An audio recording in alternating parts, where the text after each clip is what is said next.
It will be all to no avail, even if we get that budgeting and banking things right, if we don't actually start to get stimulus into our economy. We will not contract out of this economic situation. In fact, the biggest risk now is a lack of confidence, is fear itself, leading to ongoing continuing contraction. And we do have a difficult situation because we don't have some of the monetary or fiscal levers that might typically be used on a macroeconomic response to such an economic situation. So we need to stimulate. And I am fortunate to be in the department of what I call to my colleagues, my civil servants every day, we're in the spend and lend business. We're the ones who are actually going to have to get investment in and get going on the sort of infrastructure, broadband, electricity and other infrastructures, because they are proper investments for the future. They're grids that we can get bonds raised and money spent to provide a counter-cyclical expansion to the downturn that is occurring elsewhere.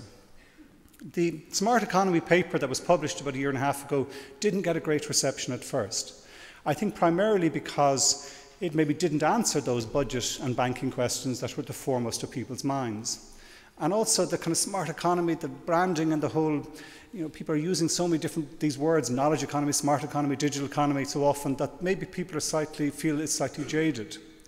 But if I put it in very simple terms for myself, what is this stimulus? What is this smart economy? It's a recognition that firstly we need new value propositions in this country. We need to go out and trade with the rest of the world with areas where we have competitive advantage. And secondly, I would say we need to be very much more efficient in what we do. So it's about new value propositions and efficiency, competitiveness in what we do. If you look at it in a very simple basis, the C analysis, C student from the TRAP analysis, there are about 6 value propositions I think we have as a country where we have comparative advantage, where it's exporting, where there's a 5 to 10 billion euro business. In food, where we do have comparative advantage in grass growing. In energy, where we have a hell of a lot of wind, we can sell now to the rest of Europe. In high tech, in medical devices, ICT, biopharma. In financial services, which are actually continuing to expand. The IFSC has got through this very difficult time and gives us real potential to expand. In tourism, and lastly, for me, and one where there's real opportunity, in what I would call creative services. And that's the one maybe what I want to concentrate on or just give my own sense of where the opportunity is. Creative services which are driven particularly by this new communications technologies that are being delivered. The change in speed of data transfer and management is the fundamental technological change that's occurring at the moment, which can carry those creative services that we can sell to the rest of the world.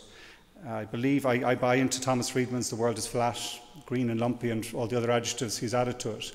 And I think actually it explains in a very coherent way where economic growth and development is coming from and which cities, and it is particularly city-led, are being successful and which aren't. I want to just set out maybe 3 just thoughts as much as anything else on the technology, on the people, and on the culture we need to develop these new creative industries, which can be one of the main employers for our country as we get out of our economic difficulties.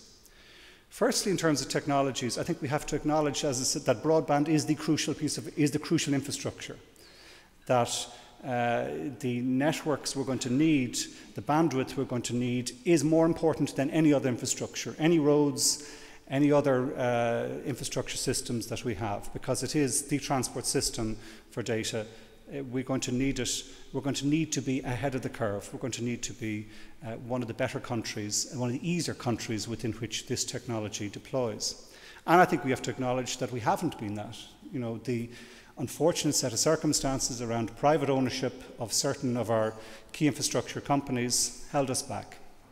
I have a sense that we are not as held back now, that there is a more competitive market now among a range of different broadband technologies, and that competition and open market in this area is actually a good policy approach. It's difficult from policy side to work out which technologies are going to work best, which is going to be the best carrier. Is it going to be WiMAX or LTE, or is it going to be cable, or is it going to be fibre, or is it going to be fixed wireless or mobile? There's a whole range of different technological solutions. And obviously some will suit certain locations better than others. I do believe that it's good public policy to pitch particularly large international companies which are well capitalised based here to compete for the new technology, for the market, to allow the better technologies in the better locations to get the customer. And there's an imperative behind it. There's an imperative that the technology is still continuing to change in a way that's fundamental. And if one of those companies decides they're not going to invest, or not going to deploy the latest technology, they will very quickly become less relevant. The change, it seems to me, in even, let's take the mobile technologies, communications, the change between a voice-orientated communication system to a data-orientated is as fundamental as the move from radio to television. And if some communications company decided they were going to stick with radio back in 1960 or so, they very quickly would have lost their business. It's a similar time now as we switch to the sort of data volumes we can expect and we're seeing on our mobile networks. There is no choice for a company which is looking to serve the customer in that area. Similarly, the choice for network companies, fixed line or cable, to kind of go from 20 to 50 megs or 50 to 100 megs is the equivalent of, do you want to switch, or do you want to stay in a black and white TV world, or are you willing to go into the colour TV world? You have to go into colour TV because your customers will want that. And that's the shift that is occurring in this very short time span, where I am trying to, and the Comreg, the regulator, is saying to the range of different technology companies here, we'll create the conditions for you to set out the colour TV, or the equivalent in the communications infrastructure we need now, and trying to make it as easy as possible to deploy it. And it's starting to work. We did a paper out of the Smart Economy, we did a Knowledge Society paper looking at what other technological developments can we do. It was a very good exercise, I find. Barry McSweeney, our scientific advisor in the department, led it, but it involved, crucially, people from outside the public service, people from industry who came in on a voluntary public service giving basis to give their thoughts. We came up with about 6 actions which we're now looking to deliver on. I won't go through each of them, but some of the technology changes that I think are important. One, we had a recognition that the Internet of Things is going to be an important technological development, that the sort of work IBM are doing in Galway and Smart Bay project, where remote sensory devices sending communication, sending data on environmental, on energy, on other conditions, was actually a fundamental change that we wanted to be part of, and that we had certain expertise here, international as well as local companies and our own research community, in such remote sensory communication systems. It was just one that we said that's an area that's going to grow and we want to be part of, if at all possible. Secondly, there was a recognition that the work we are doing to tackle our own environmental energy problems, energy security problems, in developing a smart grid here, in developing electric vehicles here, in developing smart metering systems here, is another technological development which will fundamentally be about communications technology. If you look at what you need to do to develop an electric vehicles fleet, it is actually data management. The value of a car at the moment, I think it's about 20%, I'm going from memory here, of the value of the car is now actually in the communication system in the car. And they're predicting by 2015, 2016, that'll be up to 40%.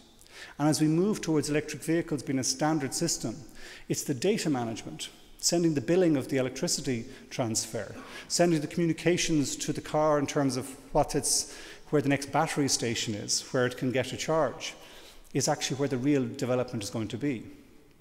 And while we in this country maybe are not going to be good at manufacturing cars, we can be good at managing the process management, the data management systems, the software systems that are going to be needed behind this whole new electricity system. I was at a conference yesterday morning, SCI conference on the smart grid, and someone had the simple metaphor. He said, as we develop the smart grid, what we have the opportunity to do is provide the apps that go with it.